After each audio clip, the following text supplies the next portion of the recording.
Bonjour, merci beaucoup pour l'invitation et la chance de pouvoir présenter des résultats d'un projet qui est pas mal différent de mes autres projets de recherche.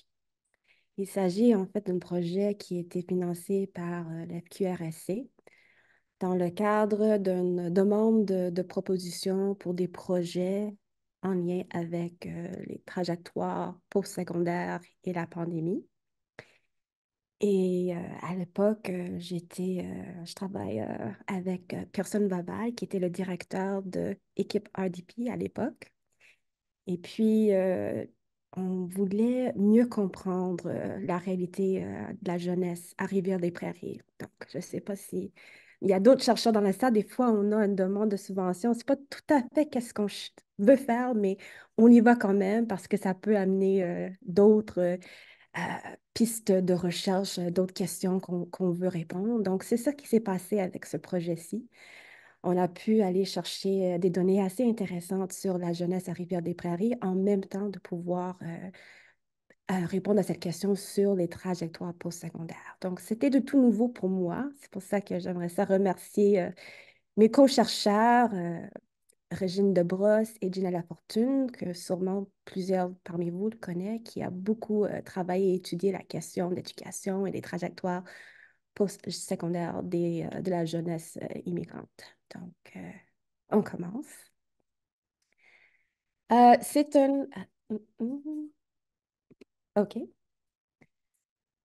Donc, c'est un projet qui est vraiment basé, qui a été mené à Rivière-des-Prairies. Puis, c'est quand même intéressant comme territoire parce que à Rivière-des-Prairies, ben, de un, c'est complètement à l'est de Montréal. Puis, il y a quand même des poches de pauvreté parmi une certaine richesse. Donc, il y a des HLM, des blocs d'appartements, mais à deux coins de rue, on peut trouver des familles qui sont propriétaires de leur maison. On parle aussi d'un territoire qui a une forte population immigrante, surtout haïtienne. Et puis, qu'est-ce qui est intéressant aussi, c'est que si je me rappelle bien, l'école secondaire du territoire était connue pour étant l'école à travers le pays, à travers le Canada, avec le nombre d'étudiants noirs, une plus grande proportion. Donc, c'est quand même intéressant. Il y a aussi, selon ces jeunes qui nous ont dit, un manque d'espace récréatif. Donc, il n'y a pas grand-chose à faire à Rivière-des-Prairies.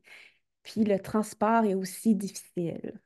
C'est difficile au niveau de manque de transport en commun. Donc, c'est vraiment un sommaire de Rivière-des-Prairies. Et puis, si on pense à la pandémie, à l'époque, dans 2020, 2021, 2022, on voyait Rivière-des-Prairies souvent dans les actualités. Donc, on le voyait surtout pour tout ce qui est le discours de violence armée. Et puis, on entendait beaucoup le fait qu'il y avait plusieurs jeunes qui étaient armés pendant cette époque-là, et toujours d'ailleurs. Et puis, on parlait aussi d'un taux quand même très élevé d'infection au COVID-19. Donc, on parlait de justement le fait que c'était un des territoires sur l'île assez ciblé. Puis ça, c'est en partie à cause de tout ce qui est les anges gardiens. Oui, mais le fait qu'il y avait beaucoup de personnes vivant sur ce territoire qui travaillent en milieu hospitalier. Donc ça, c'est vraiment, en sommaire, qu'est-ce que je voulais dire sur le territoire. Et puis les objectifs de recherche. Donc, les questions qu'on cherchait à répondre, parce qu'il faut se remettre en 2020-2021, puis la demande, en fait, de QRSC, c'est que justement, on commençait à entendre comment le fait que la jeunesse était en train de souffrir au niveau de santé mentale. Donc, il y avait ça qui avait sorti. Puis aussi, en lien avec tout ce qui est les restrictions sanitaires, on avait un certain souci que, mais là, avec tout ce qui est les cégeps, les portes ouvertes, qu'il n'y en avait pas, puis aussi accès à tout ce qui est des services des conseillers éducation, tout ça, on avait une inquiétude, il y avait une inquiétude par rapport à justement quel serait l'impact de la pandémie sur cette cohorte de jeunes, surtout dans un contexte de marginalisation, exclusion. Donc, c'est pour ça, je pense qu'on a été financé d'ailleurs, parce qu'on avait un projet qui qui étaient intéressés à vraiment prendre en considération cet enjeu-là dans un contexte de précarité sociale qui était à l'époque Rivière-des-Prairies. Alors, les deux questions. Comment est-ce que le COVID-19 a-t-il impacté le parcours des jeunes au cours de leur dernière année de secondaire? Et puis, dans quelle mesure est-ce que la pandémie a-t-elle influencé leur intention ou non de poursuivre des études postsecondaires? Puis, je dirais que notre hypothèse, donc probablement vous aussi, vous croyez que la réponse sera oui, que oui, en fait, le COVID-19 a eu un impact négatif sur la décision ou non de poursuivre des éducations postsecondaires, dans le sens où plus que les jeunes rapportaient des impacts négatifs à la COVID-19, moins qu'on était susceptible de faire une demande d'admission au cégep. Donc, on verra les résultats tantôt. La méthode, donc notre méthode de recherche, puis je vais peut-être commencer avec tout ce qui est la recherche quantitative en premier. Donc, on a été chercher des jeunes qui fréquentaient l'école secondaire 5 entre juin 2020, 2021 ou 2022. Donc, pour avoir accès à ces codes antérieurs, on a dû faire une demande éthique auprès de Cégep Marie-Victorin. Donc, on a fait des questionnaires, on a envoyé des questionnaires à ces étudiants au cégep pour leur remettre et voir comment la pandémie les a affectés lorsqu'ils étaient en secondaire 5. Donc, rétrospectivement, mais on avait aussi un volet présentiel pour les élèves qui étaient actuellement en secondaire 5 en 2022, donc les jeunes qui fréquentaient l'école secondaire de Jean Groux. Je pense que nous, on était dans les classes au mois d'avril, donc tout de suite après les demandes d'admission pour les cégeps. Donc, ça nous a permis à vraiment observer les faits en temps réel. Et les études, pas les études, les instruments qu'on a utilisés, c'était des questionnaires. Donc, le questionnaire, c'est là où j'ai découvert un autre monde parce que moi, qui est vraiment qui a l'habitude d'utiliser des données clinico-administratives où on a des oui ou non, tu sais, des variables très catégoriques. J'ai pu avoir accès à des variables beaucoup plus complexes grâce à Dr. Debros, qui était le chercheur dans le projet. On a pu avoir des échelles sur plusieurs dimensions du bien-être des jeunes. Donc, au-delà de juste les facteurs sociodémographiques, on a pu aller chercher des facteurs sur le désengagement scolaire, l'autonomie, la satisfaction de vie. Donc, il y avait certains euh, facteurs ou variables qu'on a pris de d'autres chercheurs et d'autres qu'on a créés. Donc, on a créé quelques questions sur la COVID-19, l'impact, en collaboration avec avec Équipe RDP, donc des questions sur le quartier, par exemple. Ça, c'était des questions qui voulaient vraiment comprendre au niveau de sentiment d'appartenance. Et puis, les questions étaient vraiment de type Likert. Donc, juste un exemple ici, on demandait aux étudiants de cocher s'ils étaient tout à fait en désaccord ou en accord avec chacun des énoncés. Donc, il y avait environ, je dirais, une trentaine de questions. En fait, on avait plusieurs dimensions, puis dans chaque dimension, je pense qu'il y avait un total de 5, puis il y en avait 10 énoncés dans chacune de ces questions. Euh, voilà. Alors, notre échantillon, on avait, en tout, on a eu 312 jeunes âgés de 16 à 25 ans qui ont fréquenté l'école secondaire Jean Groux ou le cégep Marie-Victorin pendant l'année 2022. Donc, on a juste eu une collecte de données, puis c'était vraiment pendant l'année 2022. Et parmi ces 312 jeunes, on avait 126 qui étaient à l'école secondaire Jean Groux et 186 qui étaient au cégep Marie-Victorin. Parmi ces jeunes, on a quand même eu 192 qui s'identifient comme membres d'une communauté racisée, 87 qui s'identifient comme un membre de communauté qui n'est pas racisée et 33 jeunes qui n'ont pas répondu à la question. Je vais aussi parler de l'échantillon de Jean Groux parce que cet échantillon a été utilisé pour répondre à la question au niveau de projet postsecondaire. Donc, est-ce que vous avez postulé, est-ce que vous avez fait une demande d'admission, oui ou non? Et pour l'échantillon de Django, on avait 126 jeunes qui ont complété le questionnaire.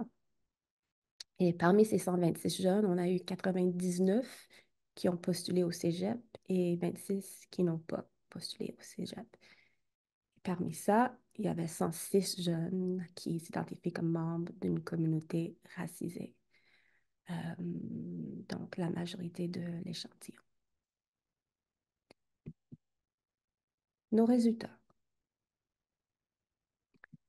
Alors, lors de l'observation de l'ensemble de notre échantillon, on prenait en considération tout ce qui est le cégep et le secondaire. On a vu que l'impact de la COVID-19 a été quand même uniquement significativement associé à trois types d'expériences chez les jeunes. Donc, c'était associé significativement à tout ce qui est le désengagement scolaire, l'autonomie, puis la satisfaction de vie. Puis je dirais que ça, c'est quand même, tu sais, on comprend, hein, on comprend que plus qu'on était impacté par la COVID-19, plus qu'on avait un certain désengagement scolaire, qu'on avait une moins bonne satisfaction de vie, autonomie. Donc, il n'y avait rien de surprenant, je pense, au niveau de ça. Là, quand on a fait notre modèle de régression, donc là, on voulait comparer parmi les jeunes dans notre échantillon du secondaire, parmi les jeunes qui ont fait une demande au cégep et ceux qui ne l'ont pas. On voulait voir s'il y avait des différences. Donc, est-ce que certaines de nos facteurs, de nos variables rentraient en jeu, pouvaient prédire oui ou non une demande aux études postsecondaires. Et là, on n'a trouvé aucune corrélation significative avec la COVID-19. Donc, il n'y avait aucun impact, que les impacts de la COVID-19, en fait, ne semblaient pas influencer les projets d'éducation postsecondaire. Donc, ça, c'était quand même intéressant pour nous. Puis, qu'est-ce qui a influencé, qui semble prédire la probabilité, en fait, c'était la satisfaction de vie, le fait d'être une femme et le désengagement scolaire. Donc, ça, c'était des facteurs qui semblaient prédire oui ou non si on fait une demande au cégep parmi les élèves de secondaire 5 en 2022. Donc, bien que la COVID-19, dans notre modèle, n'était pas directement liée ou associée avec les projets postsecondaires, on se demandait s'il y avait quand même un lien indirect. Donc, à travers peut-être le désengagement scolaire ou la satisfaction de vie, deux variables qui étaient quand même associées significativement avec l'impact de la COVID-19, de voir s'il y avait quand même un lien indirect. Donc, pour visualiser tout ça, notre modèle de médiation nous indique que le COVID-19 et l'éducation postsecondaire, qu'il y a vraiment pas de lien significatif entre ces deux variables.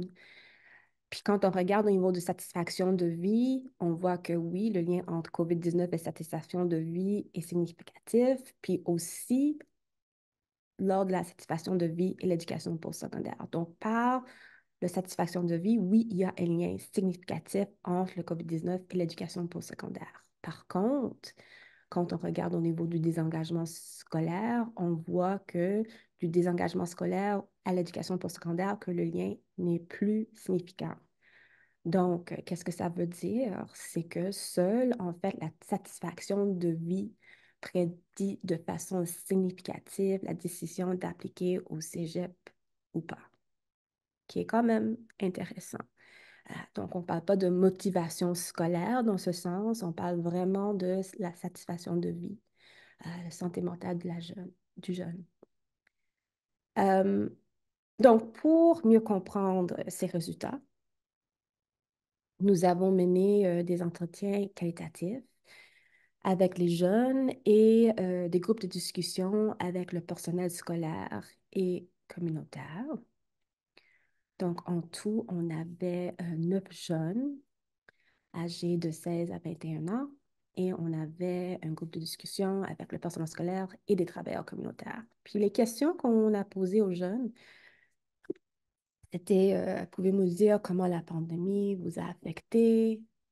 Certains défis, c'était quoi ces défis-là? Quels sont les changements que vous avez apportés? Donc, des questions, c'était semi-dirigé comme entretien. Puis, j'ai pas les questions qu'on a posées aux membres de l'équipe scolaire ou les intervenants, mais c'était quand même similaire, sauf qu'on leur demandait de décrire comment est-ce qu'ils ont, tu sais, c'était quoi l'impact que vous avez vu chez les jeunes.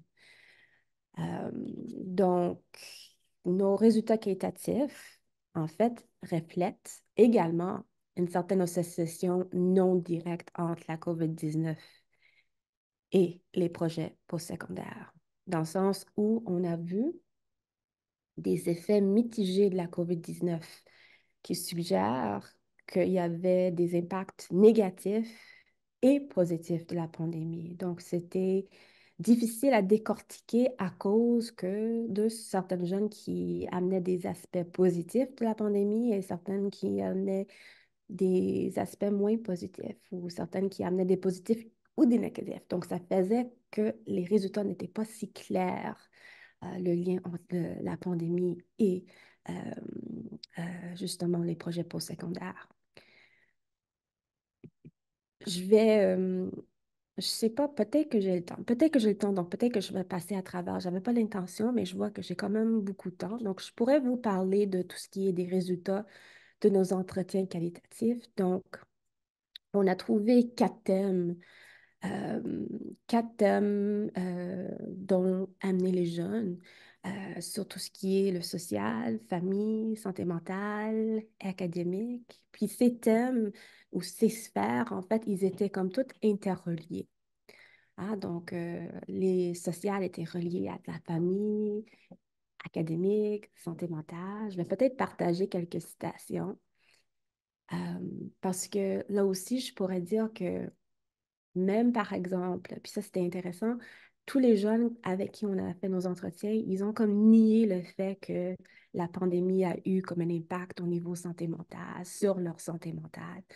Euh, mais quand on leur parlait, même si c'était comme non, la pandémie ne nous a pas vraiment impacté au niveau santé mentale, ils disaient des choses qui portaient, tu sais, qu'on disait, ben, c'est peut-être pas les mots qu'ils ont utilisés, mais il y a quand même eu un impact sur le bien-être. Donc, il y a une participante, Marielle, donc c'est tous des pseudonymes, qui dit, ben, j'étais comme, oh my God, je suis nulle. Pourquoi tu ne donnes pas toujours tu donnes pas 100%.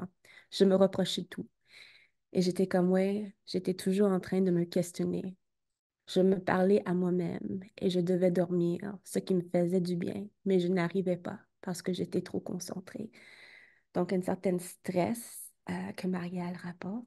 Et puis, il y a aussi Stevens qui disait, ben, santé mentale, je dirais plutôt normale, ma santé mentale, parce que moi, il faut que vous connaissiez un truc. Moi, je suis quelqu'un d'assez tenace mentalement. Tu vois, pour me break up, il faut beaucoup plus que ça, genre. Pour moi, ça m'a pas vraiment détruit psychologiquement, personnellement. Mais plus tard dans nos entretiens, Stevens va parler du fait qu'il n'arrivait pas à dormir. Donc, il y avait des symptômes, si on veut, assez euh, physiques, mais les jeunes ne l'exprimaient pas comme dans un contexte de santé mentale. Euh, Au niveau social, ben, peut-être qu'est-ce que je vais faire, c'est qu'à la place de partager chacun des thèmes, je vais peut-être faire un sommaire à la toute fin. Donc, comme je vous ai dit, malgré le fait que les jeunes ne nommaient pas explicitement ce problème ou cette difficulté au niveau de santé mentale, le personnel scolaire et les intervenants communautaires, eux, ils l'ont nommé comme clairement. Donc, pour eux, clairement, il y avait une augmentation de l'anxiété et du stress chez les jeunes. Ils le voyaient, mais ils ne pouvaient pas vraiment agir là-dessus.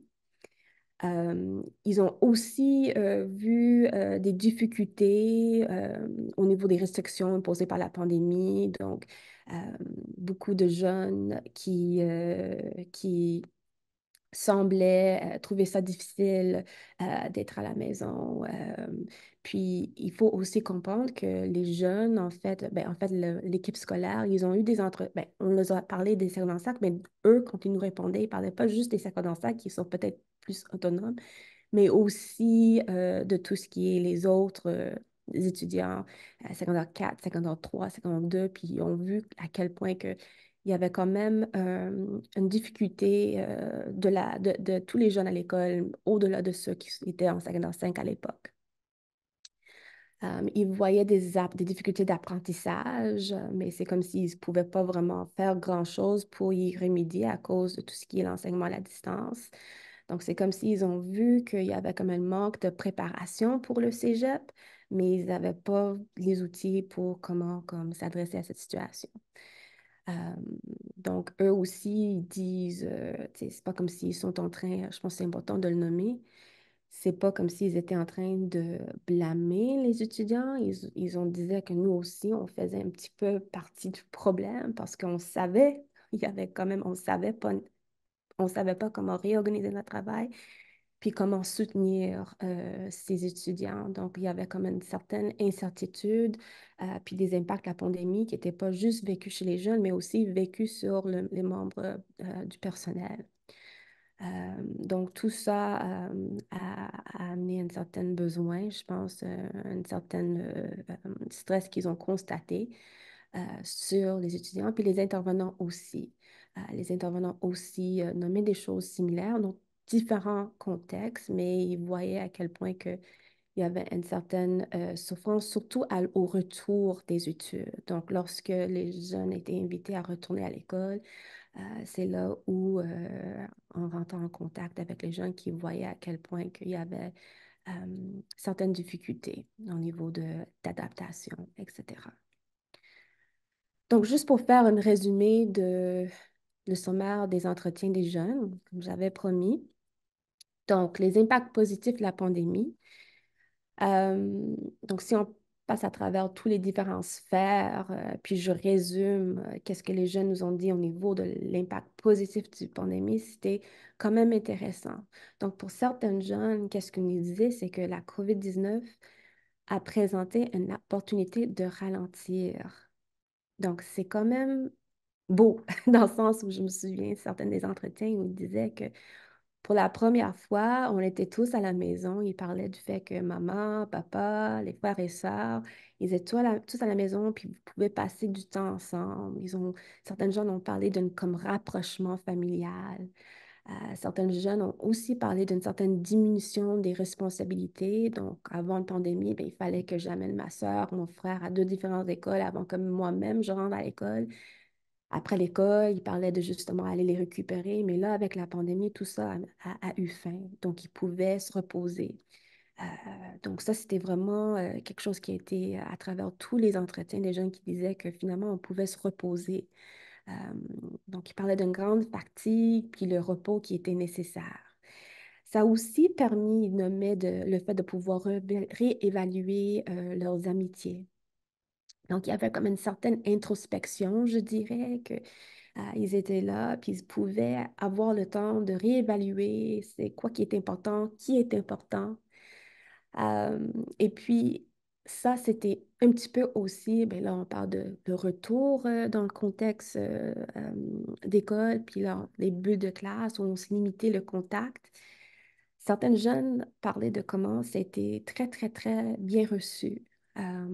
Parce que ça leur a permis de se rapprocher avec des jeunes avec qui euh, ils n'avaient pas vraiment de lien avec, mais que là, ils passaient beaucoup de temps ensemble. Donc, ils ont comme quand même eu des grandes amitiés.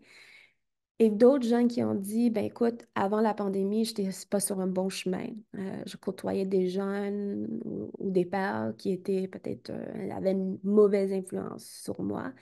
Et puis là, avec des bulles de classe, ben là, j'ai pu comme limiter mon contact et ces interactions avec ces jeunes euh, qui étaient comme un facteur de protection, en fait. Donc ça, c'était quand même aussi intéressant.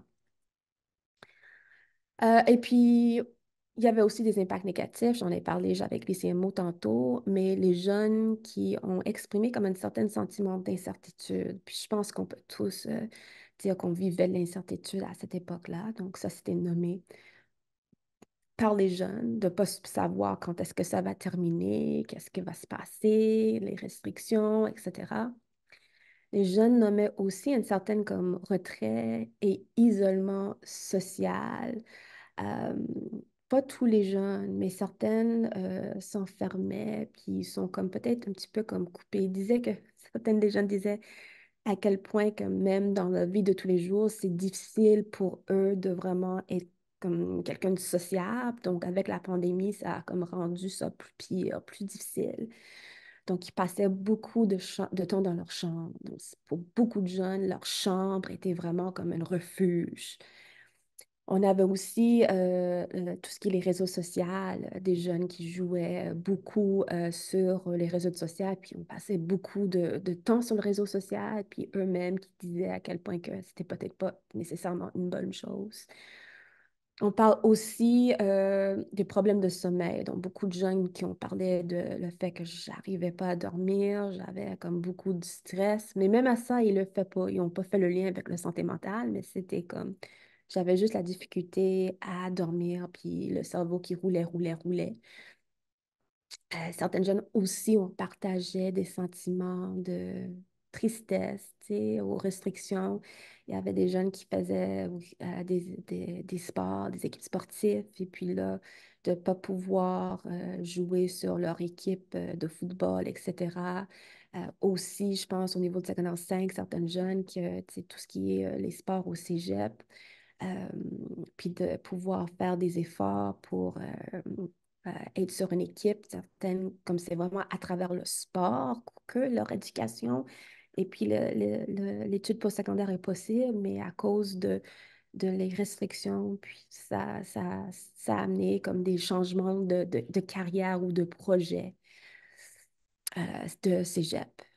Puis aussi, il y avait un certain sentiment ou un deuil sur ben, tous les célébrations de fin d'année ou fin de l'année scolaire, des voyages, etc. Alors, c'est quoi les conclusions?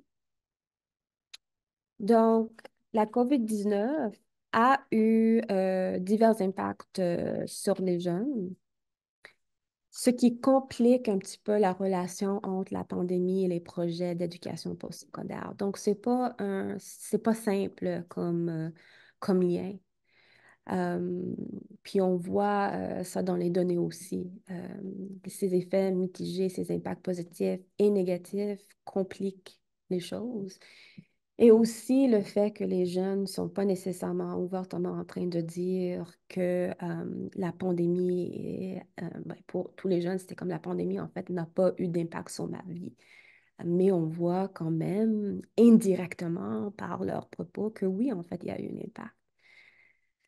La satisfaction de vie des jeunes a été liée à la probabilité des projets postsecondaires en relation avec la COVID-19.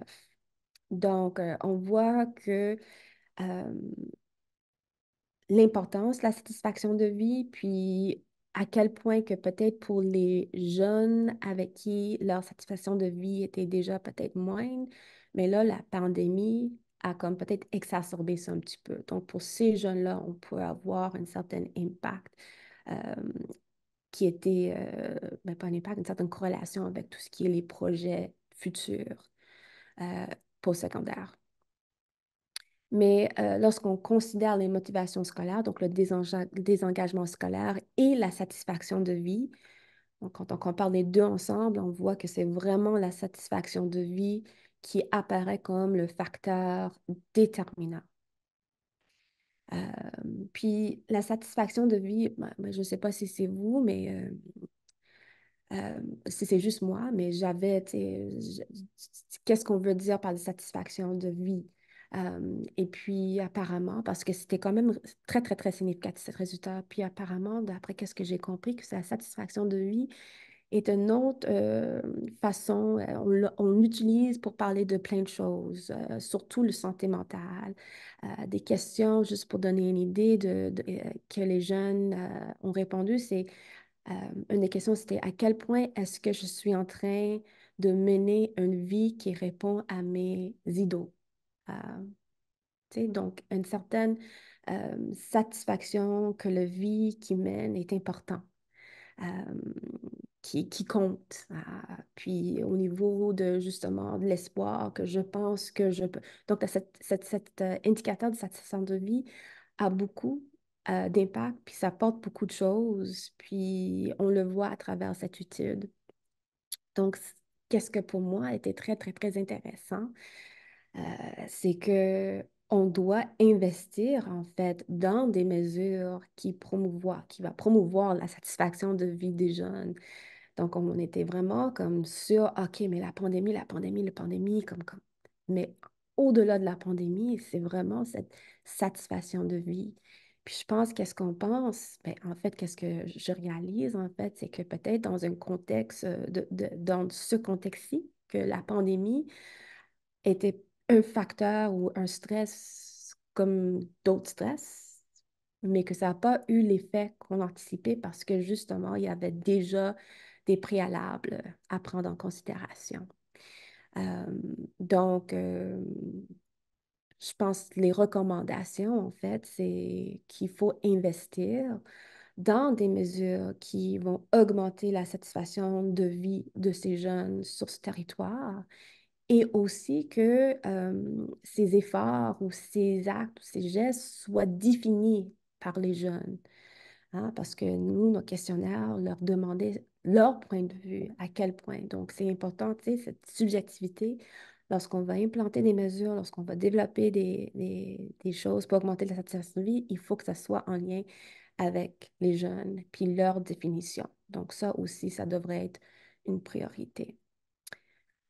Alors, j'espère que c'est clair. Comme d'habitude, lorsque je fais ces présentations, je suis toujours en avance dans mon temps, mais voilà, c'est ça qui est ça.